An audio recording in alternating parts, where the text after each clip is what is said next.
In opening opposition, the first of our Australian teams, Kristen, and an empty chair.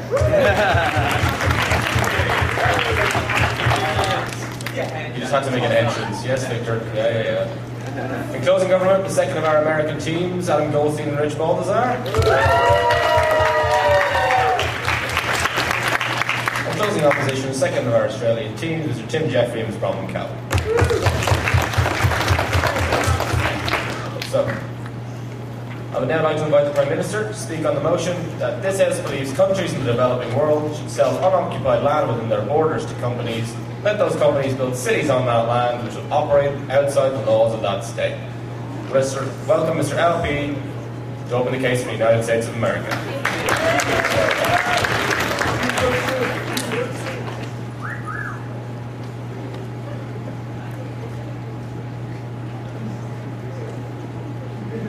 For the land of the free and the home of the brave, some countries do not have the capital resources to develop every single inch of their country from sea to shining sea. So what the government here is going to stand for is that we think developing countries who have unoccupied land should allow companies to come in and lease those areas for 99 years in order to develop them. We're going to go with the China model because China has been doing everything right economically, and America has been having problems with our economics so far. So what we're going to do, we're going to allow corporations to come into developing countries where the areas are unoccupied, unused. Look at desert areas. We're going to allow, for instance, Greece to sell some of their islands because right now we think they need a lot of money and we think that China might be able to help them out with that. But let's look at that 99 years. We think that eventually after that 99 years the land's going to be handed back over and all the infrastructure, all the people, all the things that are in there are going to be part of that country. Secondly, we think that these companies, once they're going to be in there, we think the companies are going to be held responsible to a lot of the corporate social responsibilities you see going on right now. Please sit down. We think that because these corporations eventually have to sell these goods back to those people, we think you're going to see the same model going on when you saw a lot of Americans in New York getting pissed off because Filipino children were making their Nikes and throwing them around. We think that that's going to be the check and balance within the free market that's going to be there. Please sit down. And we think that also, that at the end of the day, we still think there are international labor laws that are going to be governing these corporations. We don't think that's going to be the real problem. But you think so, opening.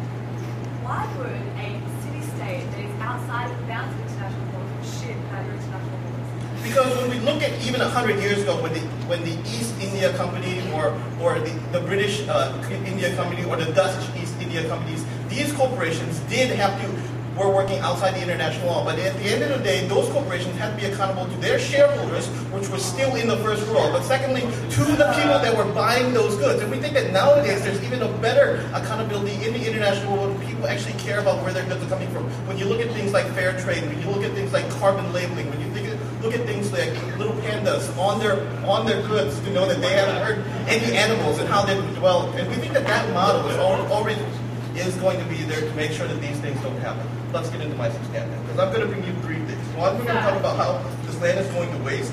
Secondly, we're going to talk about overpopulation and why it's going to be more sustainable for those states to develop it. And number three, EPA.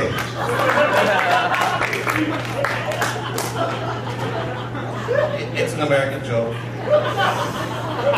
Let's go into unoccupied land. We think that it is a waste of space. We think that these countries, especially in the developing world, don't have the money, it's unoccupied, unused, don't have the resources to develop it, just like you're looking at the foreign direct investment model, just like you're looking at the model that happens in China, where they allow Guangzhou, Chengdu, and other provincial coastal areas to be occupied by foreign direct companies. And those laws and those lands and those regulations are already lax in the status quo. And we think that this further further strengthens that model. But secondly, let's look at why this land is underpopulated and why the developing states need this hand. We think that especially with developing states, the idea that if you have a free economic zone, one of the still problems is the state still needs to provide lots of infrastructure. States still needs to provide lots of social welfare, and states still need to provide a lot of people. We think one of the biggest problems in the developing world is overpopulation. So when you open up this new city-state where people can go and flux in, we think that that's going to be one of the alleviating factors for a lot of these developing countries. When you look at what Penang did, when you look at what Singapore did, when you look at what Malacca did to a lot of the Chinese diaspora that happened all over Asia, we think that that's a good thing. We think that's going to help those developing countries, allow some of the people who want to move and want to gain economic benefits further on. And I'll take closing.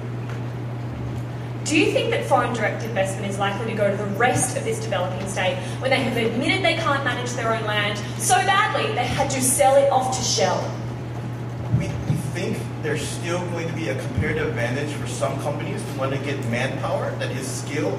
When you look at corporations still going into China, still going into Thailand, still going to India. Why did they go to India and not all go to Bangladesh? Sorry, Bangladesh. Why did they go to Qatar and not all go to Singapore? Because there is a different level of need and skills for those companies, and we think that's going to be very evident within the status quo, even under your model. Let's go back to what I was talking about. Because we say that because these states don't have the ability to actually care for all those people, we think it's going to be alleviation that's going to help general alleviation of poverty and raise the standard of living for those people at the end of the day. We think that land is going to waste. But thirdly, we're going to talk about why the cultural integration is going to be much better in the long term. Because we think that what's going to really happen is that not only are you going to get a lot of people coming out of the developing world, you're going to get Western consultants, not like the ones that are going to sabotage these dictators, but like ones that are going to help and bring information that's going to help develop the country, bring in land, bring in know-how. We think what you saw happen in Singapore was that a lot of those Western expats came in and brought with them a lot of ideas, such as democracy, such as human rights, such as increasing the standard of living, right? And we think that those people are still going to want those standards and those laws which they're going to go to, in addition to the ability to create capital. We think that that's going to create these little pockets of development that are based upon an economic model, but also based on a human rights model that are going to meld together. And that's what you've seen going on in Hong Kong. Once those countries went back into China, what they brought with them were these ideas that you could govern with the empowerment of the people. You can govern by having local municipalities talk to each other. But even more in Singapore, you could govern by actually paying your officials much more than the private sector in order for the state to actually develop and care about its individuals. And we think that those models are the economic models that are going to be the models of the future. And I think one way you get there is to allow these corporations to actually take some of the land and allow for that to happen. What have I come here and told you about? I've told you that we've seen in the past that allowing developing areas, developing countries to lease away their land that has been unused, unoccupied, and undeveloped to corporations is a quicker model to allow development to happen. We think that in those areas, it's going to alleviate a lot of the problems that these developing states already have, which is giving social welfare, which is building infrastructure, and which is creating an economic structure that's going to raise up the standard of living. We see it already going on in free economic development zones, and we don't think that this is going to be any worse. But in fact, we think it's going to be a little better, because now they're no longer bounded by some of the restrictions that you saw in China, where Google actually had to move out of China and go into Hong Kong, which is going to allow more Western ideas that those corporations come from. And at the end of the day, we think that those corporations are going to work. So what have I done to you? I've started off every single argument that you're going to hear for the rest of the debate. And because of that, we won.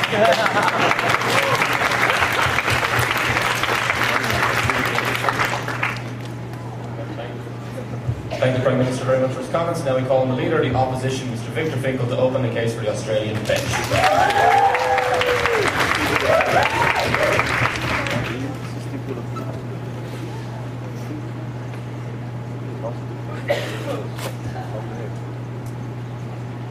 Ladies and gentlemen, the biggest thing that the Prime Minister missed is that his policy is very different to the free economic zones that he espoused in all of his models. But the fundamental difference is that they are leasing the land for the entire city, not providing certain special rules as determined by the government to businesses that go into that, as in the case of Guangzhou, Shenzhen and Hong Kong. And that difference brings many, many, many very significant problems for the case that they brought towards us. What they told us first is that it's really easy in this case to hold people to account, just like we do anywhere else. We point firstly that you don't have the protections of state rule and governance in general, as you would within a free economic zone, when the state still maintains all control over all rules and regulations in that state. This is completely different because they've leased the whole city-state area to a corporation in order to run. Secondly, he told us that, look, we'll hold them accountable because there's this thing called corporate social responsibility, which is this great powerful force that ensures that corporations act well. Well, first thing we say, I don't think many corporations in the developing world understand what corporate social responsibility is. We see this all the time with pollution with devastation of human rights and working conditions in countries in oil fields of Nigeria, in devastating incidents of Australia, Papua New Guinea and otherwise. Secondly, the second response to this is that the 99-year time horizon means that eventually they have to lease it back, and then they'll keep that in mind. 99 years is more time than a lifetime. It's more than 2 lifetimes for most people involved with this. And people are chronically poor at protecting that. Thirdly, he said that international law will protect it, and as Kristen pointed out in the point of status, this point of information, the status of these city-states under international law would be completely unclear. It wouldn't be clear who to hold accountable.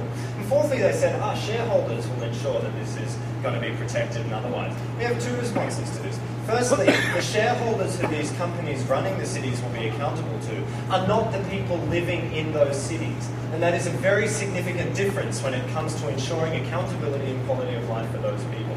The second thing is that if they think that shareholders are going to be held legally liable in their country of origin, there are hundreds of ways to ensure limited liability shell companies and otherwise that could be registered in developing countries that don't have the same protections under law to prevent that. Therefore, their system destroys accountability that is necessary. Josh? Right, isn't it reasonable to assume that the corporations are doing this in order to produce products that are going to be sold to consumers in the first world who will be able to have an impact? Yeah, right. So this is the panda argument, right? That if we have fair trade, free trade, and pandas on things, then people will buy better. Let me tell you what, fair trade is like less than 0.01% of global trade. Because people like to be high-minded when they talk about labour issues, but when it comes to what they buy cheapest. There are many people who have problems with sweatshops in China and India, but aside from one very publicised campaign against Nike, the vast majority of people still buy the cheapest goods and clothing and otherwise when it comes to that. The dollar speaks, and they haven't shown us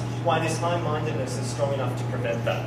So then the next line of argumentation we got from them is that, look, what we really need to do is increase quality of life for people and bring real ideas. Well, on the quality of life argument, we think they needed to do some analysis to show us why this will bring better quality of life for people in these city-states. Because what we're going to show you in our case is that people will be attracted to this in many ways, in a way that doesn't necessarily guarantee protections for people living in them, but secondly, undermines protections and well-being of all the other people in that state. So they might help a privileged few at best. They hurt the rest of the country. And secondly, when it came to bringing privileged Western ideas from expats and Hong Kong and otherwise, they don't achieve the same thing because these city-states are fundamentally not integrated into the economy as a whole. We don't think expats would have any particular reason to move into these cases where they don't enjoy the democratic protections that they're used to in their home country. So that brings me to the 2 points that I really want to make. Firstly, why this harmfully avoids the obligations of the government, and secondly, why this is a terrible thing for the people of developing nations. So firstly, the obligations of government. We think firstly it would be pretty clear that this sort of absolute control model would only happen in democracies because dictators hate giving up control to allow for that to happen otherwise. We think this is particularly harmful, secondly, because governments have real obligations to citizens. We think the whole premise of democracy is that a government that sets the rules in a city-state is accountable to the people who live within that. We think the benefit of the vote is the power to challenge those who would otherwise turn to tyranny, and the vote is the only form of ultimate accountability that can ensure that you can remove people who are not putting forward the interests of your citizenry. We think corporations do not have this interest of people at heart. As I already mentioned, the difference between the shareholders who might own it and the stakeholders who are the people who live in it are not the same.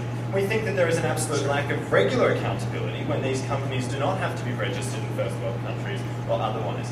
Thirdly, we think this is harmful because you lose free choice. They might say people can come, people can go as they see fit or otherwise. But the reality is that mobility is extremely limited in developing nation countries where people find it difficult to raise enough money in many cases to move to a city or otherwise and take the risk. And that means that once people have made the move to this city, they don't necessarily have perfect ability to move out. When they don't have accountability, that's incredibly harmful. And finally, beyond the lack of direct human rights protection already shown, we think it undermines the principle of equality that democratic governments have to share. Because it basically allows people to say, we're going to pay money to live in this special zone with special rules and otherwise, and therefore by virtue of being able to pay, we can get different status under the law. And in developing nations where corruption is so rampant, where that view of entitlement devastates governments and countries and holds back and retards their progress, we think this is the worst thing that governments can do for the principle of democracy in their country.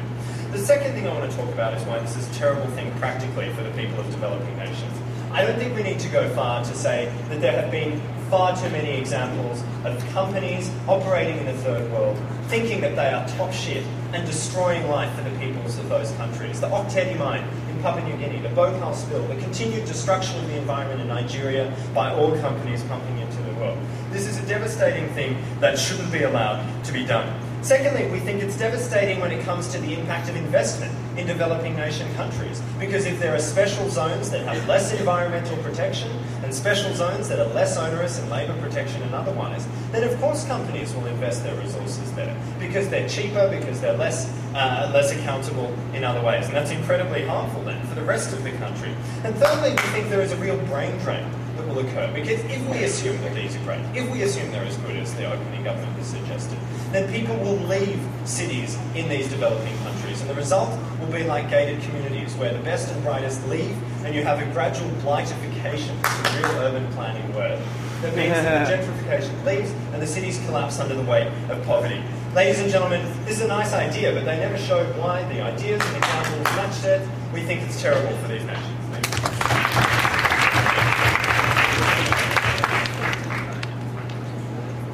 I thank that speaker very much for his comments and the use of the word blightification. Now let's call on the Deputy Prime Minister, Mr. Josh Martin, to continue the case for the United States of America.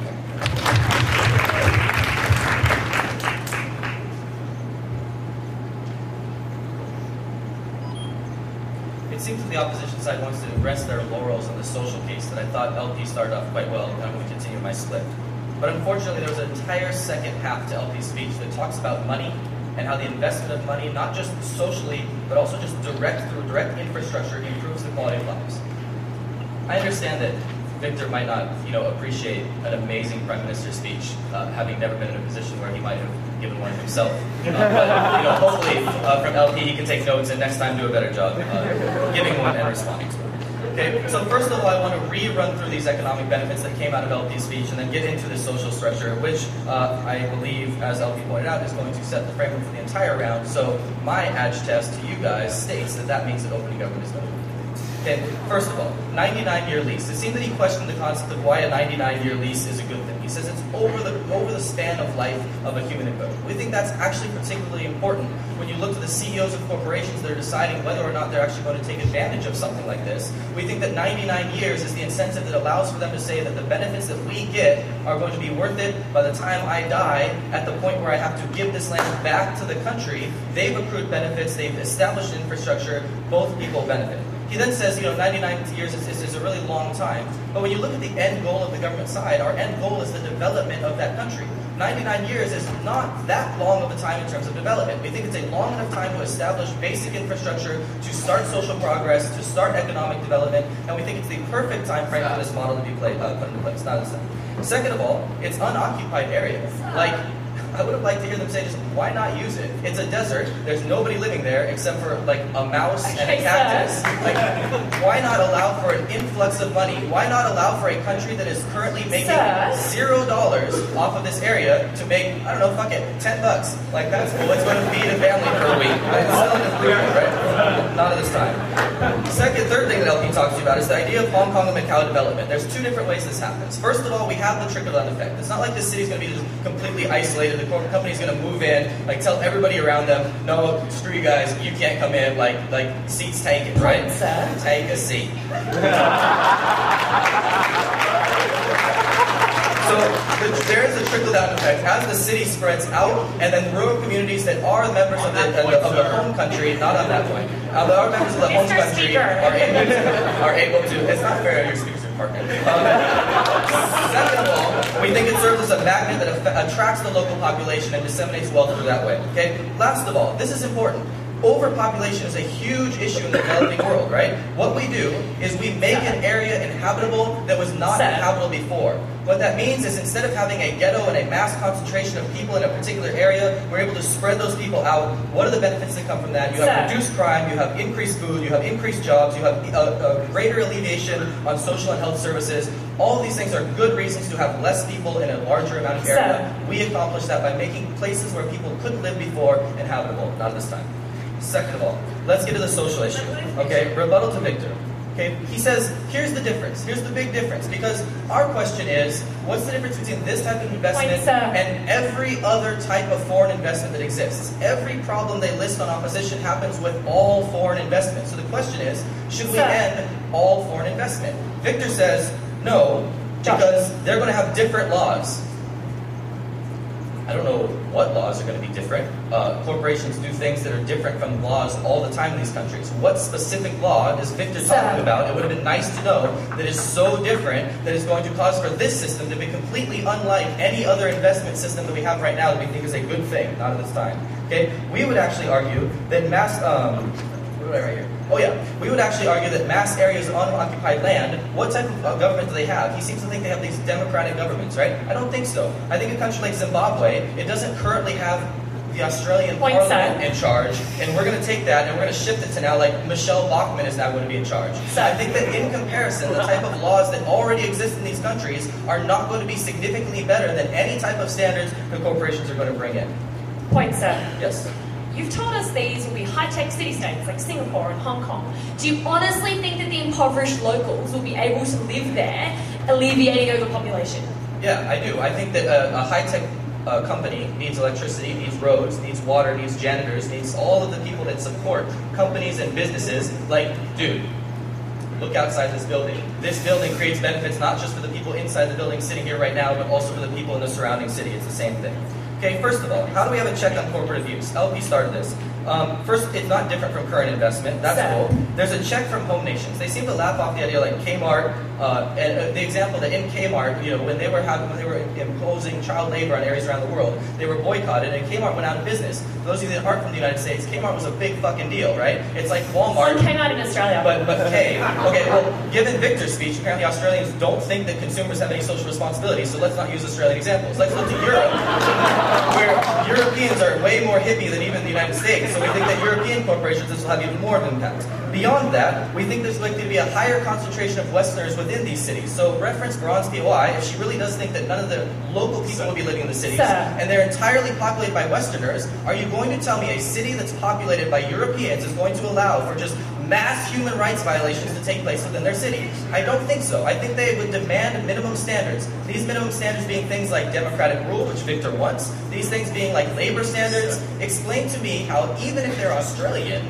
a group of Australians living in a city is going to allow for their city-state government to just run rampant over the population of that country. I don't think will happen. Last of all, why do we think there's positive social growth? Look to the China example LP brings you. The growth politically and socially inside of China started in areas like Hong Kong, shifted to areas like Shanghai, and is disseminated throughout the mainland now. It starts in places where there are a concentration of Western ideologies that then spreads everywhere else. This doesn't just happen because as money flows, people interact and the ideas interact, but it also establishes tech infrastructure in places like Cuba, where dude was like, please don't have cell phones. We're going to ban our country from having cell phones.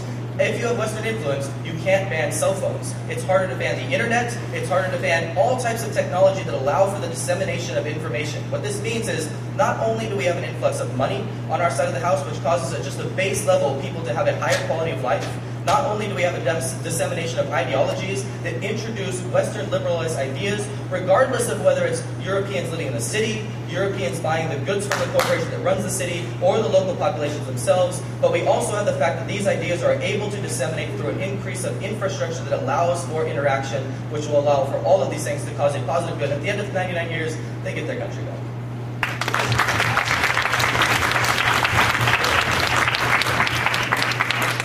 Thank you very much for his comments and for bringing the laws. Now we'd like to move across and ask KP to close out the case for the first half of the Australian debate.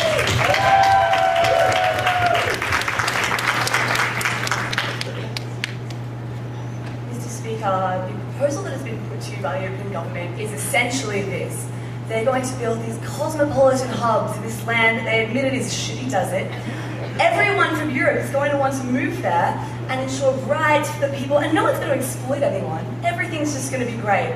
Why on earth would a company buy up land if their only purpose was to bring money and democracy to the people of that land? Why on earth would large swathes of Europeans come and ensure the human rights of the people who lived outside of that city? We have heard no reason from the opening government that this would exist, particularly in the context of what we heard from the Deputy Prime Minister, that these cities would take almost 99 years to fully develop. I have no conception of why a company would want to buy up this land, except perhaps if their intention was to do things like avoid corporation law, except if their intention was to perhaps exploit local populations for cheap labour.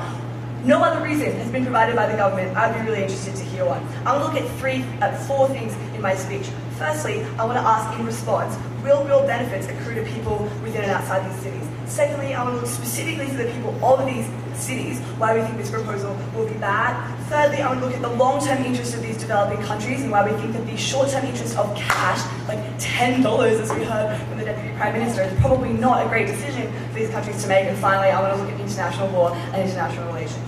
On the first question, will real benefits accrue to people within and outside the city-states? They were like, this will bring money and infrastructure and investment to the entire country, not just the city. Yeah, there'll be like a road to the city, right, and a train. But I can't imagine that a great deal of significant infrastructure investment will go into the rest of the country when everyone else in the world has no particular reason to engage with the rest of the country, only a reason to engage with that company. In fact, we tell you that we think that these companies will have a significant reason to undermine the development of the rest of that country, to encourage people to deal with them exclusively, to encourage the wealthy people in that country to come and assist them, to encourage the poor people of that country to work for less money for the corporation that they have running in that city. We don't think that this provides those kind of benefits. Moreover, we say that the kind of environmental damage that these companies will be seeking to do by eking out a part of the world that is not subject to laws is not something that is confined to the boundaries of a city-state. This is something that affects everyone in that country. This is something that affects everyone in that region. Moreover, we would say that instability in these regions is also something that will spill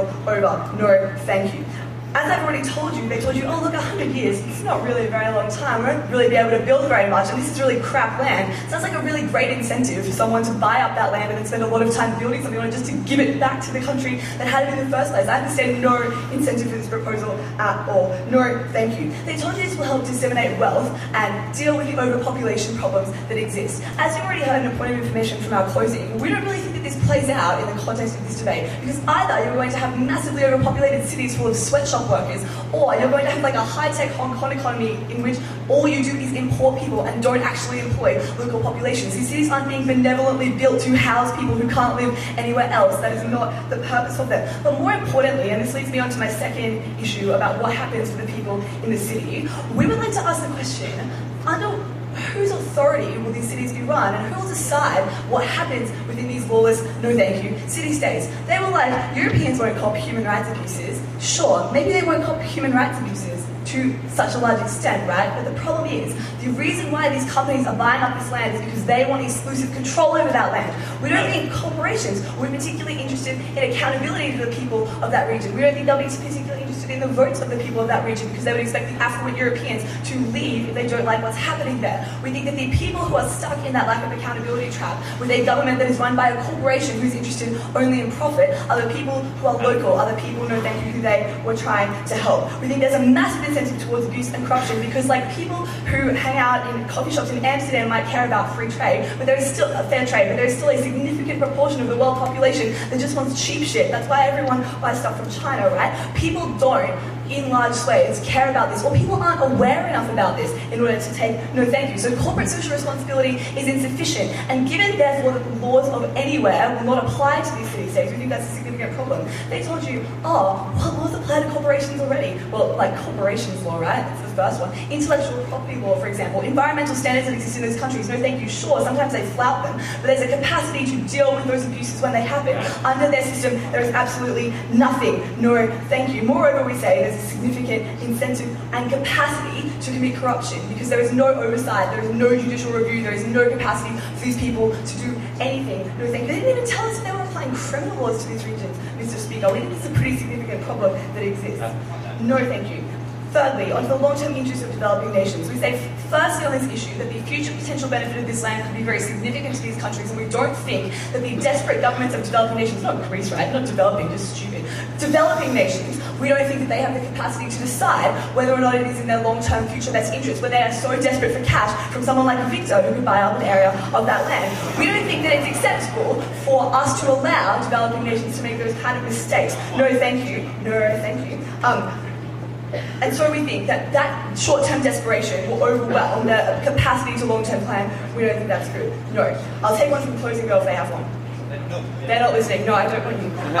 Sorry. The second thing we would say is on the relationship of the state and the rest of the world. We say that in a choice between doing business with a government that has admitted that they don't have control, no, I'm not going to take you, and admitted they don't have control over, apparently this tournament you don't have to, that has admitted that they have taken over control of particular regions. Please? No, that has admitted that they've taken over control of a particular region, that has admitted that they don't have the capacity to control that region. We think that people are going to choose to do business with the established company instead of the developing nation government who isn't so well practiced in that area. We think secondly, to the extent that regional alliances are important, people will choose to align themselves with a corporation rather than the government of a developing nation because their interests are more aligned. We say thirdly, as I already said, that there is a perverse incentive to stymie development in the rest of that country in order to secure those relationships. Finally, on international relations, we said that international law, international criminal law, international corporate law, and everything is based on the capacity of a state to enter into treaties, and it's based on the capacity of a state to be taken to somewhere like the International Court of Justice. These city-states will have neither of those capacities and are therefore immune not only to the law of that state, but are immune to international law. I think that's a pretty significant problem for the accountability that the government wanted to talk about. But more importantly, we don't see any capacity at all for these country, city-states to be held to account by anyone. They can't be held to account by local populations. They can't be held to account to international law. They can't be held to account to the local populace who would have no capacity to do that. And so it's for all of these reasons that we're very proud to propose.